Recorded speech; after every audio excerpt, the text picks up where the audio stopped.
Qui a dit que bilingue a voyager dans pepo ya CAA ici l'a dit? Na tuni est-ce que si oyoka nyeke c'est avion na mapata? Boaka misu kote di yoka son. Bilingue ya voyager na CAA ezongie ba congolais si baye mo sepelisidi CAA abamboli lisusu mbodi Lubumbashi jombo yetu vol Kinshasa Lubumbashi yake ezongi na CAA 8 fréquences mokoka par semaine. Désormais, chaque mardi, Kinshasa Lubumbashi, 7h45, 11h15. Vendredi, Lubumbashi Kinshasa, 12h40, 14h10. Dimanche, des vols la journée, Kinshasa Lubumbashi, 13h50, 17h10. Lubumbashi Kinshasa, 17h55, 19h15. Et bongo chaque samedi, et ngaye, 4 vols mokoka la journée, Kinshasa Lubumbashi, 7h45, 11h15. Lubumbashi Kinshasa, 12h40, 14h10. Kinshasa Lubumbashi, 15h30, 19h juste. Lubumbashi Kinshasa, 20h15, 21h45. Et si l'idée, bavol na CAA, Zamba et Kezongi, Congo de Maboko, Kinshasa Goma, 6 fréquences par semaine. Kinshasa Mbujimai, 5 fréquences par semaine. Kinshasa Kananga, Kinshasa Mbandaka, Kinshasa Gemena, Pe Kinshasa Kindu Bangonyoso, des fréquences par semaine dit CAA a kubisi confort na nenga kosakanate sécurité pe régularité na nenga nyama 32 ans lelo na service ya bakliyo na ye mokili endima edi CAA mfumu. Mbote, peu merci la bino ndenge boze belle bossa ba télévision na bino pour la kolanda info lingala journal ya peuple na peuple merci na fidélité peu confiance au continent koza na ngo na journal na bino to fongola journal pour l'ensemble Premier ministre madame Judith Soumina Tuluka ya fongola qui mokola lundi 29 juillet à télé nationale sur la validation avant projet loi o ezali ko lobela bongo code ya urbanisme pe ya construction na République démocratique du Congo Micho Mabasa pesi bino ba détail. Fongola qui a télé nationale de validation de l'avant-projet de loi portant code d'urbanisme et construction dans la République démocratique du Congo, Madame Judith Soumina Tuluka, y alingi bongo a doté mboka na biso na nouveau code urbanisme et construction. Basis oyo ezala qui organisé na ministre ya urbanisme et habitat Crispin Badou Panzu pe na appui à projet qui ne lenda assistance technique pe financier ya Banque mondiale pe ya ONU Habitat oyo zwa ki bongo participation ya vice-premier ministre ministre ya plan ministre délégué près ya ministre ya urbanisme pe habitat chargé ya politique ya ville pe ministre ya genre et famille et enfants pour la ministre ya urbanisme pe habitat ba travaux oyo et yé bongo na moment opportun loko la loi coloniale oyo eza lisusu na importance te gouvernement à travers ministère naye ba initia ki rédaction et avant projet ya loi o ekoki ko servir ba cadre légal na référence pour la planification urbaine pe lisusu gestion ya ba milieu urbain à titre exemple Kinshasa capitale ya République démocratique du Congo oyo ezali ko compter lelo 17 millions d'habitants pe croissance démographique eza bongo makasi na moment oyo esengeli bongo ba maîtriser yango na ngambu na ye Premier ministre Madame Judith Soumina Tuluka ye a rappelé que ba 6 actes d'engagement majeur oyo ezali bongo na vision ya président de la République Félix Antoine Tshisekedi Tshilombo eza kopesa bongo accès na services sociaux de base. Chef ya gouvernement Madame Judith Soumina Tuluka a rappelé qu'il sous na participants que atelier oyo ezali bongo pona ko contribuer na population na issue à rencontre oyo gouvernement aza kozela et pas ya participants non seulement ba vie pe ba suggestion mais surtout validation avant projet à texte oyo objet ya ba travaux pe lisusu formalité préalable na soumission ya vote na yango na parlement boy simbake ba action ezali ebele oyo ba kotia en place plan national ya habitat pe aménagement urbain pour na ba ville pe ba a grande agglomération conditionné na ba opération ya logistiment pe étude préalable ba travaux oyo eza bongo na importance ya makasi ekosalema pendant 2 jours ekovise mboka na biso na nouveau code oyo ekorégir ba activité en matière ya urbanisme pe construction na ba ville ba communauté pe ba agglomération ya ba 2 unités ya ba pays voisins. Totikala kaka na masolo etali Premier ministre Madame Judith Suminwa Tuluka pona usamino keye asangisa ki mokolo lundi 29 juillet kuna na cabinet ya Mosala ba ministre baza concerné na makambo etali transport pe autorité ya ville province ya Kinshasa bokutani o ezaki suite ya mouvement ya grève o eza koselema awa na ville province ya Kinshasa une fois de plus Mijoma Basi na souci na na ba Congolais, Premier ministre Madame Judith Suminwa Tuluka tango ayoki que grève ezali kosalema epai ya ba conducteur awa na ville province ya Kinshasa a bengi simbala moko réunion na ba ministre concerné ya secteur ya transport pe autorité ya ville province ya Kinshasa na rencontre o ezalaki suite ya grève o ezali kosalema epai ya bato ya mituka na masolo la bango. Gouverneur de la ville province à Kinshasa a regretté ndenge bakumbu mituka ba pesa ki ata elaka mokote ke ba kosa la grève malgré ba cadre de concertation o ezali ko exister entre exécutif provincial pe ba opérateur privé. Bana Kinshasa situation qui moi tendu dû à moi incompréhension muke na musala ya ba gens na biso ya ville wali bon contrôler ba demi terrain ezalate ba contrôler pe bon os ya prix ezalate parce que prix na situation de transport ezala bon au tarif ezali bon fixé par tata gouverneur ya ville ya Kinshasa tako la mukate azumu tukanae alors azobi la 70 alors que ils ont 57 000 francs situation là to linga ki to mettre to organiser ngo bien pour que hausse des prix ezalate pour que situation soit normale na population na biso évacuer librement le mouvement nango et aussi l'opérateur privé va travailler bonnement pour l'intérêt na bango. Namasolo oyo boyebake mouvement ya grève mususu ezali ya société de transport du Congo Transco na Mokuse. Premier ministre Madame Judith Suminwa Tuluka ye apesi ba instruction na ba ministre concernés notamment vice-premier ministre, pe ministre en transport, pe voie ya communication na ministre ya finance. Porte-parole ya gouvernement Patrick Muyaya alobi été Premier ministre Madame Judith Suminwa Tuluka ye a pesi instruction na ba différents ministres concernés pour être masolo oyo esila pour na koyeba ba mesure o nini ba kokosala pour na transco et répondre ba activité na yango au terme de ba discussion gouvernement a annoncé que ba décision ezwami ba futa bango 2 mois d'arrêt à salaire na bango même démarche et kosa le malisusu et pa ya société Trans Academia délégation syndicale basepela ki makasi na koyoka makambo oyo bandimi était fait ya grève et salema depuis mokolo ya lundi 29 juillet mouvement oyo et bandaka bongo depuis le 22 juillet et zabongo suspendu ndenge président intersyndical ya Transco a déclaré Pelisusu alobi était gouvernement indimi kopesa bango d'ici le 15 août allocation scolaire. Ministre ya Finance Doudou Fwambaye a annoncé na intersyndical ya société ya Transco paiement il y a 2 mois il y a retard il y a salaire na bango annonce selemaki na réunion oyo ministre asalaki elongo na intersyndical mokolo lundi 29 juillet 2024 Dombendo Longwanza zaki na compte info ngala. Intersyndical ya Transco bango balongoli grève na bango après paiement il y a 2 mois ba arrivé ya salaire na bango Oyo ezali annoncé et pas ya ministre de la Finance Doudou Fwambalikunde Libotai Bosimba ke société ya transport au Congo Transco na Mokuse bazalaki na grève depuis mikolo eleki kasi sikoyo bakofutama 2 mois barrière à salaire annonce oyo esalemaki na réunion du travail oyo ministre de la Finance Doudou Fwambalikunde Libotai azalaki na yango lundi 29 juillet elongona intersyndical ya Transco paiement oyo esengeli bosimbake eza na cadre ya appui ya gouvernement oyo epesami pe ezali salué epai ya délégation syndicale ya Transco bango batondisami na esengo ban syndical ya Transco ba remercier président de la République Félix Antoine Tshisekedi Tshilombo pona ba effort oyo azali kosala enfin ke ba agent nyonso ya Transco bazongela nzela ya mosala balobi bazali kosenga na ba agent nyonso ya Transco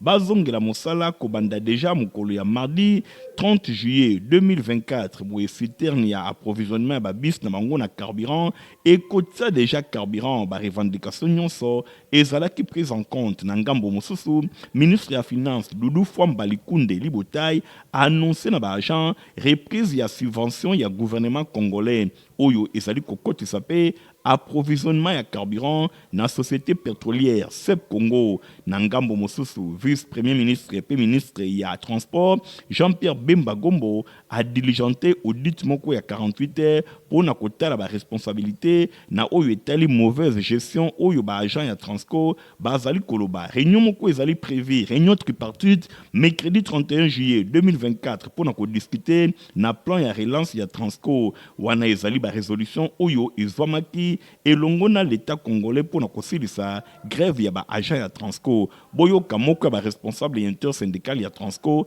ndenge atalisi ya liboso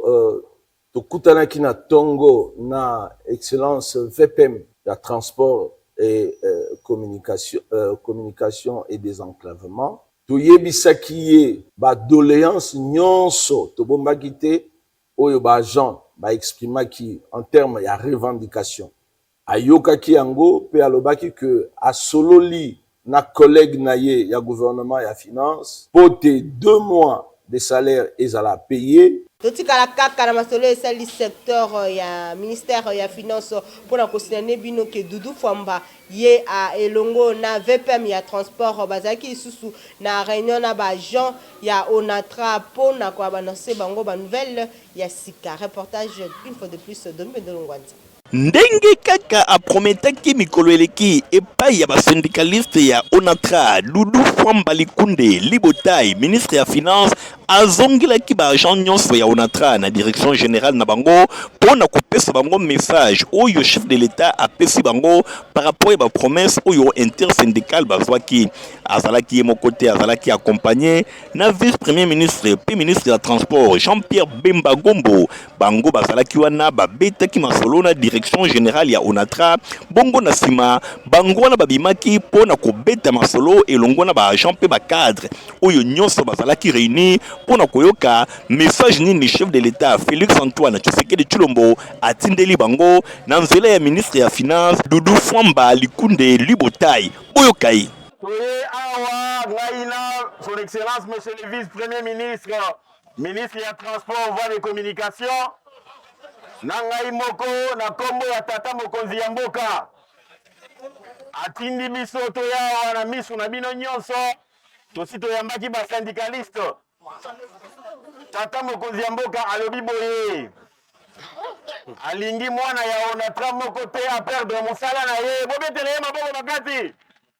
ezalaki bongo likambo etali pe ya ba agent pe ba cadre ya Onatra awa chef de l'état a résoudre problème na bango et pesi bango esengo makasi pamba te nyonso ekomi déjà na caisse ya Onatra esuki kaka wana te port ya Matadi ekozala modernisé boye délégation syndicale et longo na direction générale bakosala mobembo na ville ya Matadi pona kotala ndenge nini misala esengeli ebanda ba agent pe ba cadre nyonso ya Onatra basepeli balobi merci chef de l'état Félix Antoine Tshisekedi Tshilombo pe na ndenge ministre ya finance mwana mboka Doudou Fwamba Likunde Libotai asimplikaki na dossier oyo solution emonani. Ministre ya ressources hydrauliques pe électricité mwana mboka Teddy Luambaye ayambaki mokola lundi 29 juillet kuna na cabinet ya mosala ambassadeur ya Namibie na République démocratique du Congo masolo na bango ezalaki ko tourner na kambo etali coopération entre mboka na biso na Namibie. Nadine Asona apesi bino élément oyo bebake ezalaki mingi penza na makambo etali domaine ya énergie. Objectif ya bokutani oyo ezalaki pona ko renforcer ba lien entre bamboka oyo mibale na matière ya hydroélectricité. Ambassadeur ya Namibie na RDC Simeon Ulenga a souligné pe lisusu importance ya bokutani oyo ezali akocha en avant coopération entre ba ministère ya bamboka oyo mibale na domaine ya énergie. Ezali bongo pona emba ya liboso akutana na ministre pe a se présenter et pas inaye réunion oyo ezo visé pour na ko explorer ba possibilité ya coopération entre ba ministère oyo mibale ezali bongo ya ba ressources hydrauliques pe électricité ya RDC na ya énergie ya Namibie ndenge ambassadeur ya Namibie Simeon Ulenga a déclaré na ngambo na Teddy Luamba a exprimé volonté na ya ko collaborer na Namibie na domaine oyo pe lisusu ami ebimisi attentif na ba proposition ya homologue na ye po na Sri Lanka bango balingi coopération latérale na RDC na domaine oyo ezali bongo exploitation solaire yango ebimisi ba entretien entre ministre Teddy Luamba pe ambassadeur permanent ya Sri Lanka oyo azali bongo accrédité na 20 pays africains pour na sujet oyo Sri Lanka ezali prêt ya ko investir na domaine oyo na kotongaka barrage hydroélectrique. Honorable Mao Twene, élu ya Selemba Ouye a kendaki ko rendre hommage na moko ya ba moboti ya moko ya ba membre na ye association na bango ba bengi cercle culturel d'amitié de jeunes sans frontières. Nous c'est le kanaki na cathédrale Notre-Dame du Congo. Christian Kangebeni azaki na compte ya info lingala.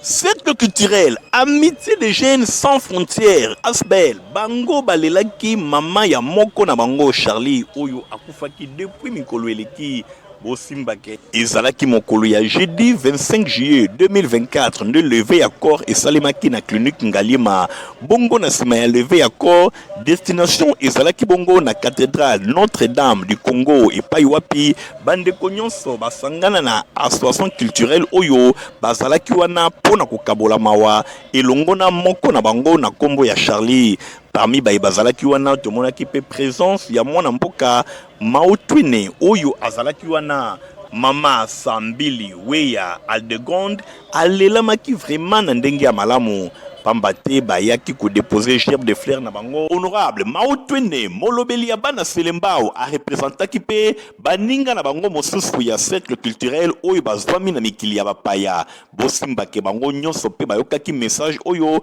batondisamaki na sengo makasi pour na présence ya honorable Mao Twene na dei ya moninga na bango oyo akufelaki mama. Boye nyonso elekanaki vraiment kitoko bango nyonso batalisi bolingo pe solidarité oyo bazana yango elongo na moko na bango Charlie na suka ya ko déposer gerbe de fleurs honorable Mao Twene oyo azali député provincial pour na commune ya Selembao azangaki te ko pesa ba précision na micro ya Info Lingala.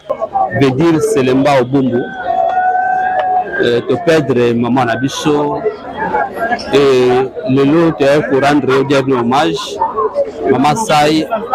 Mbile maman ya mninga na biso Charlie kakule otokola na ye nzamba apesa biso mama nzamba permettre de mama pe mamoli mone pe na kimia ya biso ba totikali sengeli liwa mama interpeller biso ka ndebe kristo ba bobe okilisika matanga kisika ya fit Bosimbake Mao Twene azali moko ya balobeli ya bana Selembao mosala kitoko oyo ye azali kosala ezali pe na tango ya likambo azanga kate kolakisa attachement envers bandeko na ye zokande Asbel oyo ezali ya bana Bumbu pe Selembao.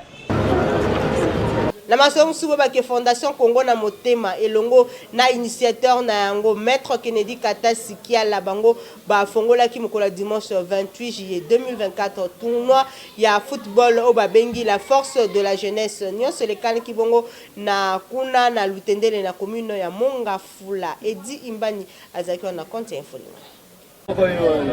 La force de la jeunesse nde ezali kombo ya tournoi ya football oyo Maître Kennedy Katasi qui a la l'homme de 3K bakisela ka l'incarnation de la sagesse elongo na fondation na ye Congo na motema nde balansaki dimanche 28 juillet na terrain armé du Sali 1 2 3 kuna na lutendele na Mongafula toujours na but ya ko promouvoir jeunesse pe kokolisa boyokani entre ba jeunes ya lutendele kasi avant coup d'envoi Maître Kennedy Katasi l'homme du Saint-Esprit a solo la ki naba équipe mibale ya mafuta 1 pe kimbwala pona kotalisa bango bien fondé ya tournoi oyo cagnotte il y a $2000 to no lukango mais na fair play to bi na fair play biso nyo ça 2000 to chata ko kabula biso to kolia tout ça mais beaucoup de fair play parce que bi tension il y a championnat ko beba na biso barclette tout ça là vraiment na fair play ça fait ya ba jeune ya jeunesse to lobi to na comme on force à jeunesse bito la sakire toute force parce que pour nanga c'est une occasion ya ko bisa bino ke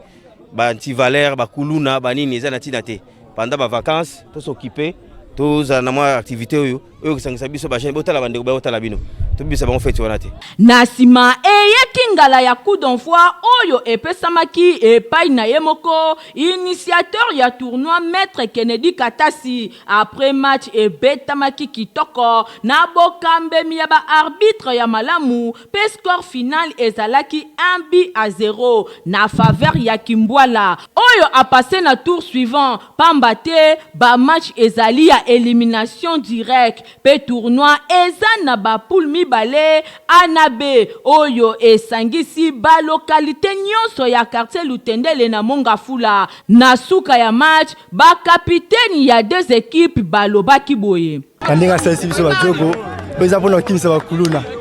na sepe na ndinga sasi boye eza vraiment bien pona biso ba jeune penza basunga ya pambola kene liboso wa to pesa merci bilaka na oye asali biso to pesa merci bilaka na so jeunesse bana tu ya donné le monde to pesa merci Bosimba ke tournoi oyo eko se clôturer le 30 août 2024 bana Lutendele balobi Maître Kennedy Katasi Kiala l'homme du 3K pe l'homme du Saint-Esprit oyo osali bakobosanaka yango soko mokete. Inscription ici est bandit na Université chrétienne catholique dans Akam pour l'année académique 2024-2025. Bokende kuna frais académique et ça bon na moins cher. Hérité mapindemi reportage. Eye tunanga nini o mitungisa makimingi o silisi class et sika kokende kotanga université ozomona te tikane bisabino kotambusa lisusu mutute yaka na Université chrétienne catholique dans Akam ICC dans Akam na Mokuse awa okokoma créateur emploi na richesse na maboko ICC dans Akam awa excellence performance pe leadership nulle part ailleurs soki awa te yoka ba inscription ici ebandi pour année académique 2024-2025 basé dans le département local, sciences informatiques, droit, sciences de l'information et de la communication, sciences de la santé, sciences sociales, administratives et politiques, sciences économiques et de gestion. Awa, chaque département est bongo na option na yango. En tout cas, eza université moko o eza na formation on ya bien, eza université moko o ya ke vraiment ceux qui parents soit oye pona kotanga awa o sentir que vraiment formation eza. So that to come more, I mean, lots in our university. That is the great space where you're going to learn more things about your faculty. And speaking about the fees, it will not, that doesn't cost more. And it will depends on you. It's really simple. It's just a low price. So that to come in a place to learn more things. Tozobenga bana nyonso ba finaliste nyonso ba sisi ane na ba silisa inscription eza ko continuer pe bandi pe déjà l'inscription ezolenga bona ba site na biso na université ICC dans Akam awa frais académique eza mukie ko banga na yote ozana posa ekotanga awa kende baza kotangisa bongo na système ya LMD na L1 okofuta kaka $150 ya pamba L2 $175 L3 $200 bongo yo ozana posa kosa la master na master 1 $225 pe master 2 $250 ya pamba welisa ndeko kobuka na te mwana na yo akozwa formation ya kitoko na ICC dans Akam ba adresse eza ya kobunga te avenue Bypass arrêt dépôt quartier Eradi na commune ya Selembao numéro 8 P16 avenue Ngeba arrêt chambre froide na entrée ya Mokole na commune ya Mongafula et sika mosusu ezali na avenue Kifani numéro 19 pe lisusu na avenue Ekutu numéro 8 Ndeko ICC dans Akam enseignement haut de gamme l'excellence performance pe leadership et Vandi Awa.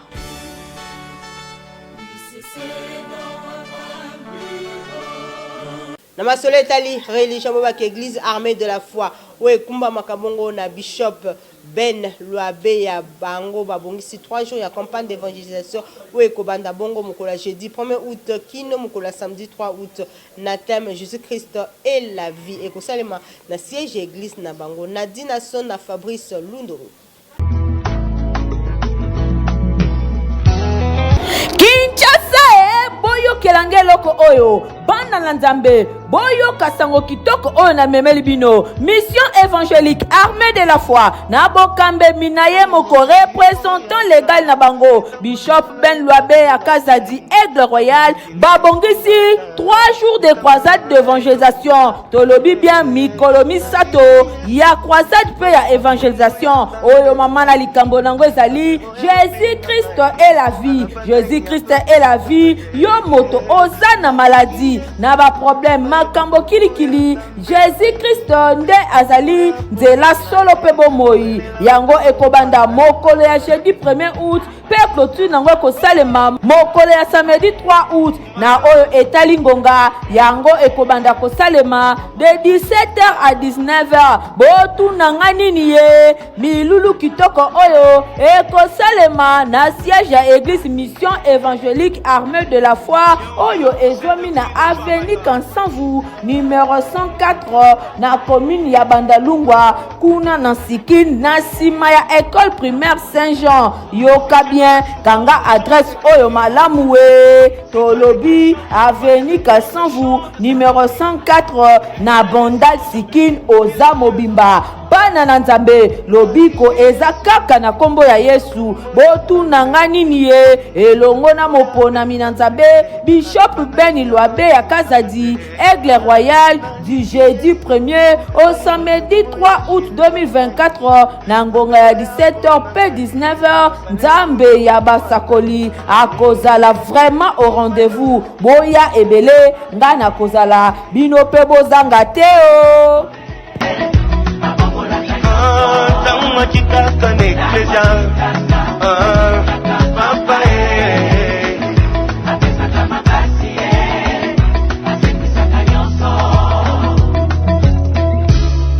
tozana ba communiqué nécrologique bolanda lecture na yango famille bieke bizanga elongo na Enoch Basasa bazana mawaya koyebisa na bandeko baninga pe na bayebani na bango liwa ya papa na bango na kombo ya évêque Omer bieke bizanga oyo akufaki mikolo eleki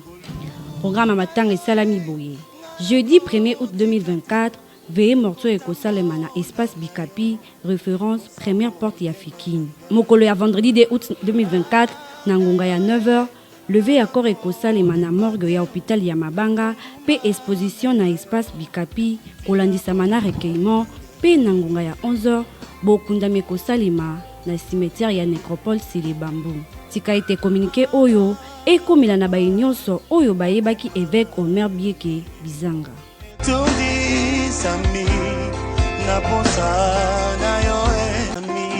famille sasa baza na makoyebisa na baninga pe bayebani na bango liwa ya mwana pe mama na bango na kombo ya Dinamoke Sofika ye akufaki depuis mikolo eleki programme ya matanga ezaboye mercredi 31 juillet 2024 veillée mortuaire ekosalema bongo na salle Bikapi kuna na Fikine mokolo ya jeudi 1er août 2024 à partir ya ngonga ya 9h levé à corps na morgue ya hôpital Bobila Dawa pe na ngonga ya 10h messe ekosalema bongo na paroisse Saint-Augustin na grande salle Sabine kuna na commune ya Lemba. À partir ya ngonga ya 12h départ na cimetière ya Kinkole Nouvelle Cité pe na ngonga ya 15h bain de consolation ekosalema bongo na salle Bikapi kuna na Fikine tika ete sango oyo ekombela bato nyonso bayebi Dinamoke Sofika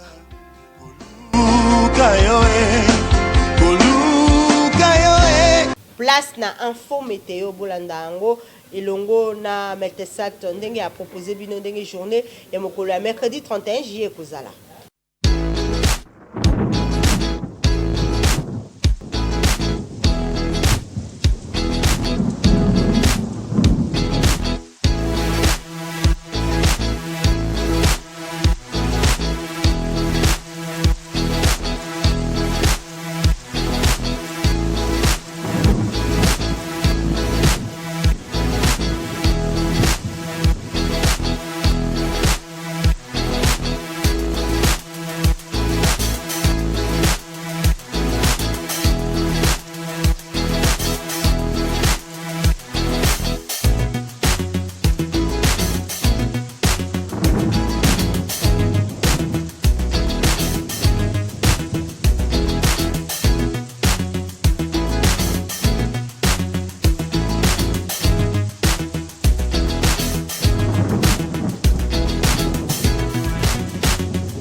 bozalaki ebele mpona kolanda info lingala journal ya peuple soki bosepelaki na yango bosa merci na Igor Ntingi Matomi nazalaki na nsima ya caméra concours rédactionnel Nadine Asona Mijo Mabasi héritier mapinde mais supervisaki journal oyo montage esimaki pa Fabrice Lundombi ngala bino topesani rendez-vous mikolo ezali koya au revoir.